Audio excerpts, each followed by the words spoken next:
Ngayong balik trabaho at balik eskwela na matapos ang holiday season, kumustahin natin ang lagay ng trapiko sa EDSA. Live mula sa Pasay, may unang balita, si Bea Pinlac. Bea, kumusta ang daloy ng trapiko?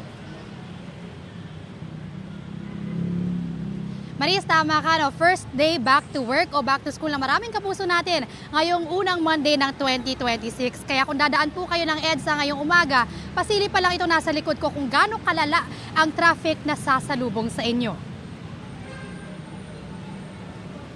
Inikot natin magdamag mula EDSA Orense papuntang Rojas Boulevard at pabalik.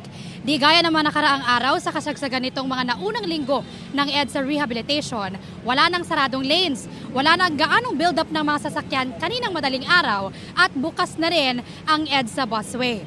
Simula December 24, 2025, bisperas ng Pasko, magdamagan ang naging pagkukumpuni sa EDSA. Isinara ang ilang lanes kabilang ng EDSA bus lane at nagdulot ito ng traffic noong holiday season. Simula ngayong araw naman, 10 p.m. hanggang 4 a.m. na lang ang schedule ng EDSA Rehab.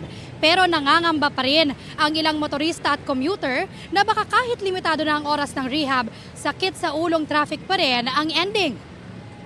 Maris, ngayon bukas na itong EDSA bus lane dito nga sa may Taft Avenue. Pero kahit bukas na ang EDSA bus lane at bukas na rin yung mga nakasaradong lane itong mga nakarang araw dahil sa EDSA Rehab, makikita nyo ay traffic pa rin ang sasalubong sa mga kapuso natin na back to work o back to school ngayong unang Monday ng 2026. Yan muna ang latest mula rito sa EDSA.